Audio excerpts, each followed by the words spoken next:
Hi. So first of all, I've had a cold for about a week, so I apologize for the fact that I sound like a cartoon character. I'm going to try to project as much as I can, but I don't have a ton of voice going on right now. But I wanted to talk about something that happened, a Twitter conversation that I had over the course of yesterday and a little bit more this morning, regarding the use of puberty blockers for trans children who are on the precipice of going through puberty versus the use of blockers for cis children who are going through early puberty. That's the actual topic of the discussion is for another video. That's not the point of this one.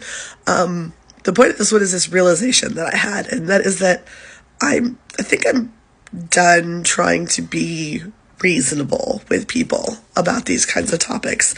And for a long time, I believed when you're talking about something that's contentious or highly controverted in whatever way, that the best approach is to try to, meet the person where they are. And if they're making a good faith attempt to actually discuss it, to provide information and say, here's what the research shows, here's what the facts are, here's what it really looks like when it happens, and try to bring them over to your side without making them feel guilty or, making them feel attacked. I think that's a really quick way to shut down a conversation. But I really don't know why it took me this long to make this realization, but I don't really feel like giving people the benefit of the doubt anymore that they are approaching it in a good faith manner. I think that they start out that way to kind of draw you in. That was certainly what happened with the conversation that I ended today. He was reasonable and logical at first and not attacking, and didn't, he didn't call me a groomer, any of that shit. But I was just like trying to get him to tell me his perspective on the particular issue of puberty blockers. And finally what it came down to is I just asked him, how many dead trans kids is an acceptable number to you?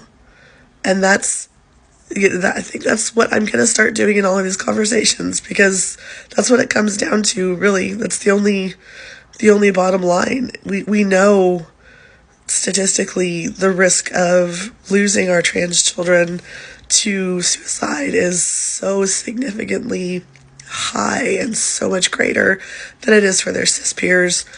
And anti-trans bigots never want to own up to that. They never want to say, okay, yes, this is true, and I'm okay with it. And that's where I'm going to take all these conversations from now on. If you want to engage with me with this topic, you need to be able to have the intellectual honesty to admit that you are comfortable with the idea of children dying. And if you're not going to do that, then I'm not even going to bother. I'm not going to try to be reasonable. I'm not going to try to hear your side of it. I'm not going to try to show you my side of it. Own your shit. Like, if that's how you feel, then feel that way. But, have the intellectual honesty to say it. Because otherwise you just, not only are you, a grossly inhumane bigot who shouldn't be allowed out among nice people, but you're also a coward. And I think that's how all of us who are on the allied side need to approach it that way. Like, hold them to it. Don't try to make them prove their bullshit facts where, they don't have any evidence that supports what they say, because the evidence doesn't support what they say. So don't try to make them be straightforward and honest about that. Make them own the consequences of the opinion. And if they're not willing to do that, then they're not willing, or they're not worth your time. So anyway, that's me. That was my grand revelation. I can't believe it took me this long into my advocacy allyship journey to get there, but that's where we are, and really don't think there's a way back from this. I think this is going to be it from now on. So that's it. Y'all take care.